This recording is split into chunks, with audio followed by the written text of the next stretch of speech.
Take in as much air as you possibly can. This story should last about as long as you can hold your breath, and then just a little bit longer, so listen as fast as you can.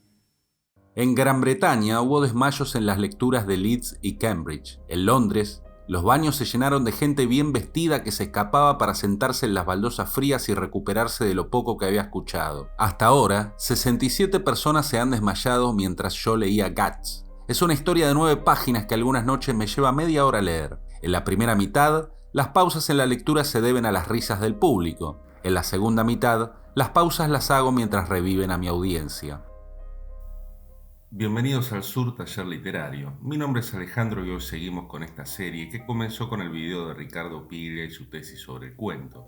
En el video de hoy vamos a intentar descubrir cómo la vulgaridad se convierte en arte. Analizaremos las simetrías, las recurrencias, los recursos, el subtexto y la segunda historia de la que hablábamos en el video anterior y descubriremos, o eso espero, la diferencia entre un chiste de humor grosero y un cuento hecho y derecho, o sea, una obra artística.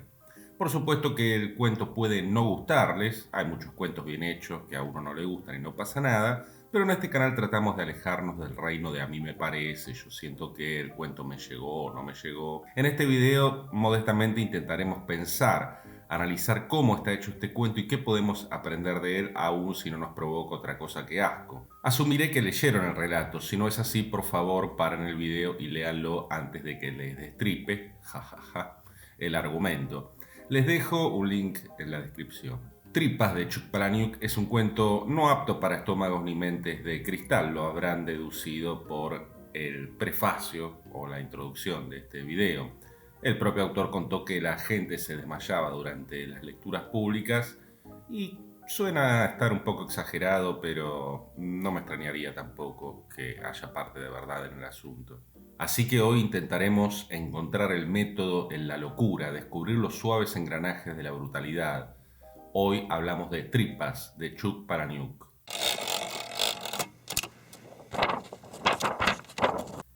El cuento empieza con este párrafo enigmático y que como tal engancha al lector, empieza a ganarse su interés. No voy a leer los párrafos enteros para que el video no se haga tan largo y para que Sor YouTube no se ofenda y no me traiga problemas. Después veremos que lo que dice aquí, lo de tomar aire, no es una expresión al azar, aunque ahora lo parezca. Acto seguido entramos directo en lo que designaré como el tema superficial del cuento, el onanismo, lo digo así también de manera muy recatada. Palahniuk va estableciendo el tono, en este caso un tono cómico en un registro bastante vulgar. Esto es lo que en Argentina llamamos un chiste verde, prácticamente, un chiste grosero, sexual. Me refiero a este inicio. Grosero no deja de ser eso, un chiste, así que bajamos la guardia, estamos tranquilos. Seguimos con la aventura de la zanahoria. Nótese que la madre juntó toda la ropa sucia para lavarla. No sé qué tan universal es ese dicho sobre lavar la ropa sucia en casa. Es decir, que los problemas de una familia o de un grupo humano determinado deben quedar dentro de ese grupo y no mostrarse ante los de afuera, ante el exterior. Cuéntenme si quieren en los comentarios si en su país se dice eso o no. Lo cierto es que en este cuento vamos a conocer varios dichos rusos y franceses. El cuento sigue así. Aquí el autor hace dos cosas muy importantes. Primero, convierte la zanahoria en un símbolo y va a volver a ese símbolo durante el transcurso del relato. En lugar de usar una palabra abstracta, como esa era la vergüenza de nuestra familia, por ejemplo, Palahniuk forja su zanahoria de Damocles, por así decirlo, que penderá sobre las cabezas de los culposos. Siempre es más eficaz usar una imagen que recurrir a las grandes palabras. Siempre es más eficaz dejar que el verdadero tema del cuento se vaya filtrando en los intersticios de la trama. Por eso esto es un cuento y no un panfleto o un artículo de opinión o una reflexión de esas que se cuelgan en las redes. Al final de este párrafo hay otra frase sobre la que me gustaría llamar la atención. Ese algo demasiado espantoso para ser nombrado. Esa es la otra cosa que hace el autor. Empezar con una serie de frases que tienen que ver con esto de lo no dicho, de lo no nombrado, de lo que se silencia. Y tanto es así que después nos dice: los franceses tienen una frase, ingenio de escalera. No voy a leer esto que dice acá en francés. Se refiere a ese momento en que uno encuentra la respuesta pero es demasiado tarde. Digamos que usted está en una fiesta y alguien lo insulta, bajo presión, con todos mirando, usted dice algo tonto. Pero cuando se va de la fiesta, cuando baja la escalera, entonces la magia. A usted se le ocurre la frase perfecta que debería haber dicho, la perfecta réplica humillante. Ese es el espíritu de la escalera. El problema es que los franceses no tienen una definición para las cosas estúpidas que uno realmente dice cuando está bajo presión. Esas cosas estúpidas y desesperadas que uno en verdad piensa o hace. Algunas bajezas no tienen nombre, de algunas bajezas ni siquiera se puede hablar. Como ven, de nuevo, bajezas que no tienen nombre, de las que ni siquiera se puede hablar. Y bajo la vulgaridad, el humorismo y las fallidas gestas onanistas, asoma la segunda historia, porque aquí la segunda historia es el tema, volveremos a eso. Igual que Palahniuk vuelve a todo, no pone nada al azar, aunque su cuento parezca un monólogo casual, casi un stand-up de humor negro. Sin saberlo vamos cayendo en su trampa, nos vamos acercando a un lugar mucho más oscuro que un simple chiste, nos metemos en un túnel hacia esas bajezas de las que nadie habla. El cuento sigue con un dato más o menos sustentado por la ciencia y la estadística, aunque no se nos ofrezcan números concretos. Claro que no sé si esto que leemos en pantalla es real o no y tampoco importa, si lo creemos y es verosímil está bien. Refuerza el tema profundo del relato, el silencio, la hipocresía, la vergüenza. Mejor parir un suicida hábil que un onanista torpe. Eso opinarían según el narrador o según estos psiquiatras y expertos, la mayoría de los padres. Después se nos narra otra anécdota. Vemos que el onanismo es universal, aunque cada cultura aparentemente le aplica su característico toque. Pero esto no es lo que importa, sino que las cosas se van poniendo cada vez más incómodas, tanto para el protagonista de esta segunda anécdota en comparación con la primera, y para nosotros los lectores. Nótese que también se va anticipando lo que le va a pasar al propio narrador y que aquí ya se le da una importancia desproporcionada, el narrador le da una importancia desproporcionada al menos, a la universidad, o mejor dicho, al sueño roto de la universidad, del hijo abogado, el sueño de los padres. El hijo parece ser una especie de trofeo, una justificación para inflar el pecho y decir ese de ahí, ese abogado médico tan prestigioso, lo criamos y lo creamos nosotros. Si el hijo en cuestión es feliz o no, quizás pasa a segundo plano. Y esto que acabo de decir, que suena cliché del libro de autoayuda, Palahniuk quizá por eso mismo no lo dice así, porque Palahniuk no es Coelho. Palahniuk insinúa, muestra, no lanza discursos. Deja que ese tipo de cosas las pensemos nosotros. Él nos muestra y nosotros somos los que completamos, los que reflexionamos sobre lo que nos muestra. En el siguiente párrafo ya nos empezamos a enterar de lo que le pasó realmente al narrador, aunque primero nos debe contar de su peculiar afición, el buceo por perlas. Aquí solo remarcaré lo gracioso y a la vez siniestros que son sus temores respecto a su hermana. Estos temores, o la implicación de la hermana en ellos, tampoco están ahí porque sí, para que el autor nos deleite con un poco más de morbo. La hermana es un personaje que apenas se nombra, que nunca aparece realmente y que sin embargo resulta vital para lo que el cuento nos quiere contar, para la historia bajo la historia. Y aquello de, pero al final lo que te preocupa nunca es lo que te atrapa, no hay mucho que analizar, o al menos yo no encuentro mucho que analizar, salvo que la frase me parece excelente y que genera una sensación de amenaza, y lo de atrapar aquí va a ser más literal que nunca.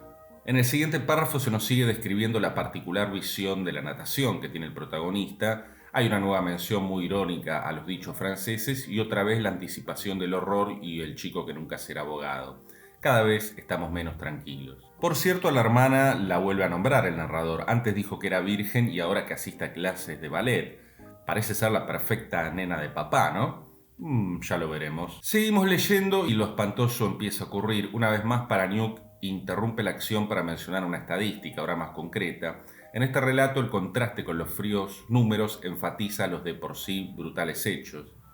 Y ahora sí, señoras y señores, los párrafos que siguen no son aptos, por ejemplo, para esos bookstagrammers o booktubers que le avisan a su público que un libro de terror contiene escenas de terror, o que un libro trágico contiene escenas tristes, o que una novela sobre un asesino serial contiene asesinatos y que encima son en serie. Mejor, si son de esos, irse a la cama con el último ejemplar de la última y reconfortante novela juvenil que en 3 meses se tirará a la basura.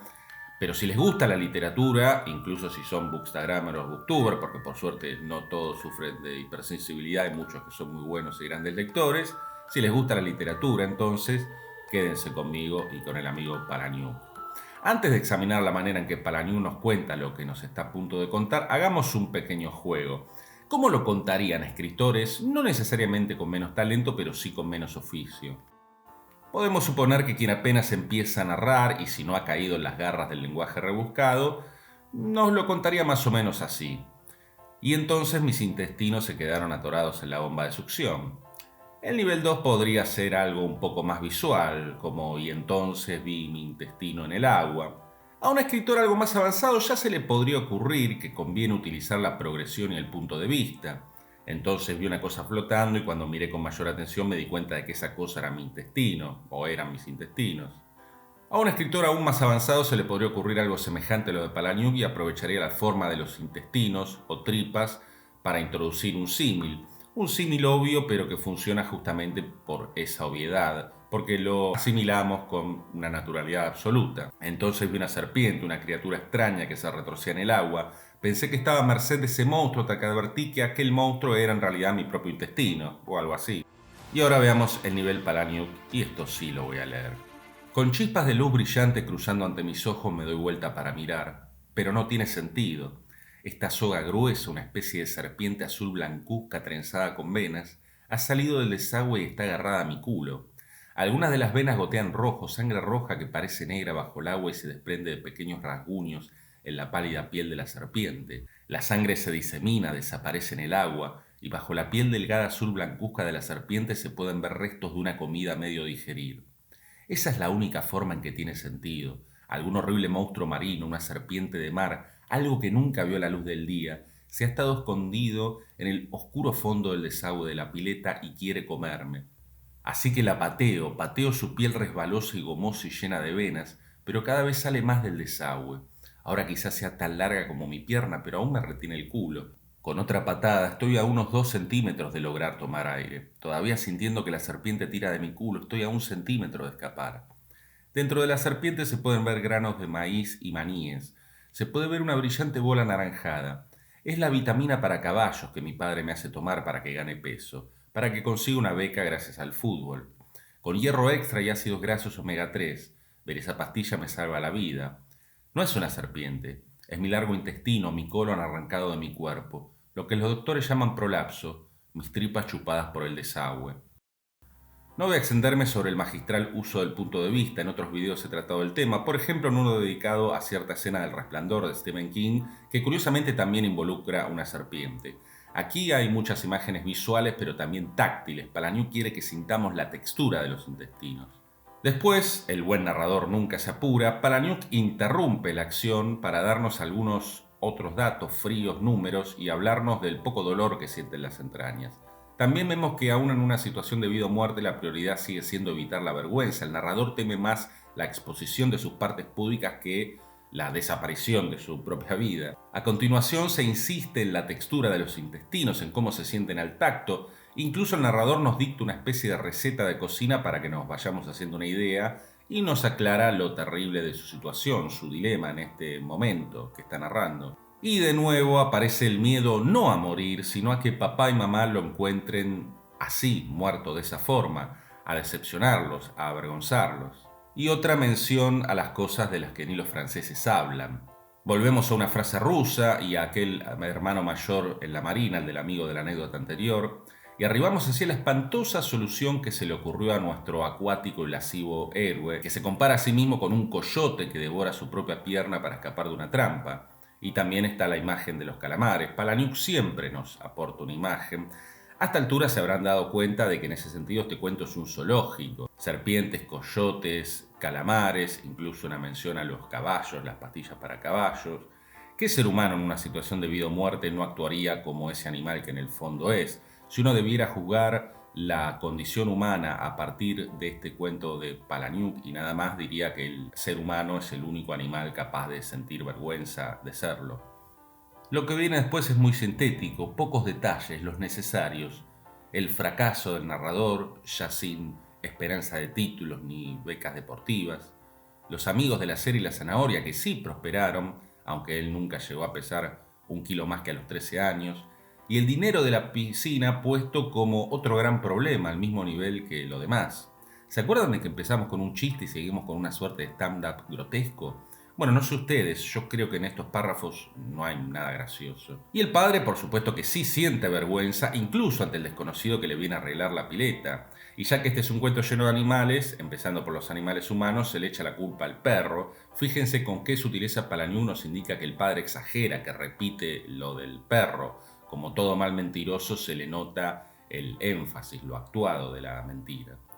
Y al final volvemos a la hermana supuestamente virgen, y al silencio, y a la zanahoria, y a aquella frase del principio. Volvemos a varios de esos elementos que el autor ha ido desperdigando a través del cuento, y que ahora significan otra cosa, tienen otro tono, otra carga semántica, otra connotación. De lo humorístico, por negro o grotesco que fuera ese humor, pasamos directamente a lo horroroso. La hermana ya no es una virgen con riesgo de embarazarse por un accidente con algo que quedó flotando en una pileta. Ha pasado con ella lo que ustedes pueden leer y yo no voy a mencionar por lo de Sor YouTube. También está desde ya la zanahoria, que en principio era parte del chiste y después se ha convertido en símbolo del silencio y ya directamente de lo terrible, el silencio, la vergüenza, díganlo como ustedes quieran. Termina de establecer esta segunda historia y como ven aquí no hay voluntad de sorprendernos, al menos no en el sentido de un giro repentino, un argumento que cambia de un párrafo a otro.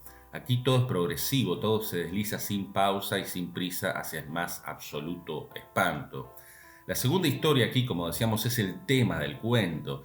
Creemos que nos van a hablar de onanismo, pero nos están hablando de silencio, de hipocresía. La mención de la hermana y lo que le pasó o lo que le hicieron pasar, por así decirlo, está ahí para mostrarnos que no solamente estos episodios tan extravagantes como el de la pileta, sino que hay muchas zanahorias de Damocles que las familias tienen colgando sobre las cabezas, muchas zanahorias invisibles tras esas fachadas de las casas norteamericanas tan decentes. Yo acabo de decir esto y alguno de ustedes podría recordarme que en el primer video, siguiendo a Pilia, dije que la segunda historia no tiene que ver con la interpretación. Correcto, pero aquí no es que haya demasiado que interpretar, aquí se nos está diciendo claramente, con claridad literaria, por supuesto no con claridad pedagógica. A lo que Pilia se refiere en el texto que analizamos antes es, por ejemplo, las interpretaciones que se suelen hacer de Caperucita Roja, que Caperucita es roja por el color menstrual y el lobo es un hombre adulto que desvía a la nena del camino a la familia, o sea, el camino a lo de la abuelita. Esas son interpretaciones críticas, alegóricas y que requieren conocer un código específico. Es decir, todo eso que acabo de mencionar no está en el texto, sino que uno recurre, por ejemplo, al psicoanálisis para explicarlo. Bueno, este no es el caso del cuento del Palaniuk. Cualquiera con un mínimo de sensibilidad literaria comprende, si no a la primera, al menos a partir de la segunda lectura, el verdadero tema del cuento, lo que Palaniuk nos estaba contando desde el principio, o incluso si no lo entiende conscientemente, siente que hay algo más. Y lo siente no por su pura subjetividad, sino porque el texto está hecho de manera que provoca que uno lo sienta. Por eso hay dos historias. Es cierto que la segunda historia sustenta en el relato clásico los giros sorpresivos, como los que vimos en el video anterior, pero los giros sorpresivos no son los que justifican la segunda historia. No es eso la segunda historia.